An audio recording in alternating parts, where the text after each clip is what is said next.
kalau kita notaris dalam praktek ada 3 akta yang biasanya yang ada kita buatkan akta relas atau berita acara. Pertama apa? Berita acara ini, rapat PT ini.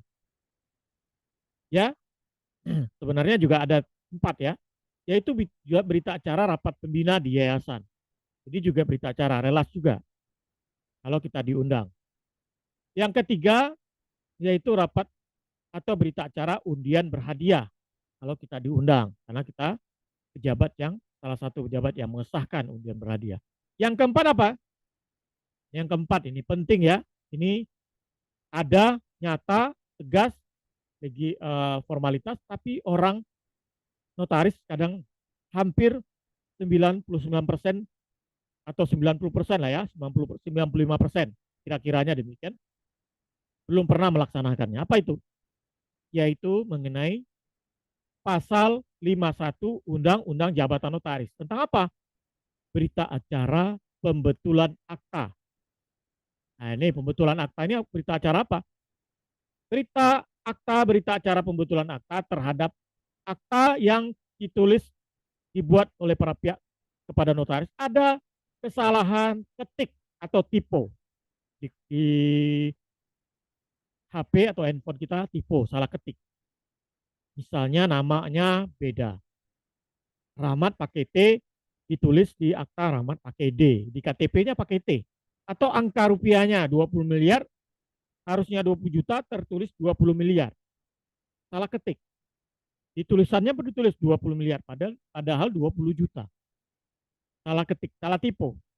Jadi dibetulkan dengan berita acara pembetulan akta. Yang berisi tentang mengoreksi akta nomor sekian, tanggal sekian yang dibuat, ya, yaitu halaman berapa, alinea keberapa, huruf berapa, baris berapa, kalimat berapa, isinya tentang apa, diubah. Di dalam berita acara ini tidak perlu tanda tangan mereka yang membuat akta sebelumnya, cuma diberitahu. Apa Tuan A, Tuan B ada koreksi pembetulan. Cukup diberitahukan karena mereka tidak perlu tanda tangan lagi, yang mereka perlukan adalah cukup tanda tangan di lembaran sidik jari saja. Ya, lembaran sidik jari jempol. Tanda tangan. Cukup diberitahukan. Kalau tanda tangan bagaimana? Tidak apa-apa, tapi tidak wajib. Karena di berita acara akta oleh notaris. Tetapi di akta berita acara pembetulan ini tidak boleh berisi, mengkoreksi, membetulkan, mengubah redaksional substansi akta yang ada di akta sebelumnya. Tidak boleh. Kalau yang membuat itu berarti akta adendum, perubahan namanya, bukan pembetulan. Jadi yang dibetulkan itu apa? Salah ketik, salah tulis. Di minuta akta sebelumnya ditulis bahwa di akta ini ada dibetulkan dengan berita acara dengan akta tanggal sekian. Di minutanya ditulis. Kepada klien diberikan juga salinan berita acara pembetulan bahwa ada salah ketik. Tapi kalau redaksionalnya yang diubah itu tidak boleh. Ya, tidak boleh diubah. Kalau diubah itu berarti adendum, perubahan. Ya, terjadi perubahan akta. Itu beda. Kapan pembetulan akta dibuat? Setelah notaris secara teknis telah membacakan akta, telah dipahami oleh para pihak penghadap, dan ditandatangani akta itu, walaupun belum dikeluarkan salinan. Sudah tanda tangan, sudah oke semua, sudah ada. Salinan nanti, belum. Oh, Pak, maaf Pak. 2 jam kemudian dia telepon Pak Notaris. Mohon maaf Pak, boleh nggak akta tadi diubah lagi Pak? Nah, kenapa Pak? Karena ada begini begitu Pak.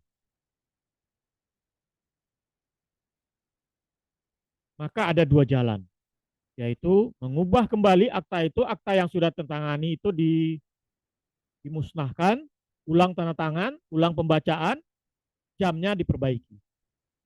Itu yang lazim biasa dilakukan, yang sering dilakukan. Atau kedua, yaitu dengan berita acara pembetulan. Ya. Oh, tapi kalau dia sudah mengubah semuanya bagaimana, Pak? Ya. Oh, dia mengubah redaksional. Nah, ini bukan acara pembetulan, tapi perubahan atau adendum. Walaupun salinan belum dikeluarkan nih ceritanya, belum keluar karena baru 2 jam. Walaupun 1 menit pun setelah tanda tangan ada koreksi, maka setiap ada perubahan di luar tipe atau salah ketik harus dilakukan perubahan akta. Walaupun salinan belum kita notaris keluarkan. Karena sejak tanda tangan itu wajib notaris mengeluarkan salinan.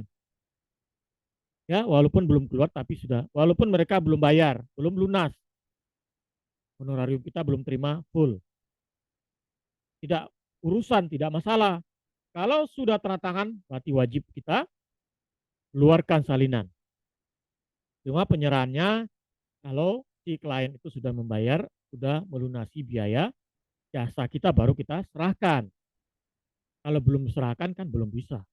Kan biasanya begitu.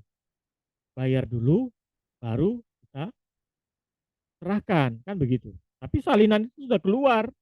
Sudah ada. Kenapa? Setelah tanda tangan. Nah ini ya. Jadi itu tentang berita acara. Waktu berita acara ini adalah dihitung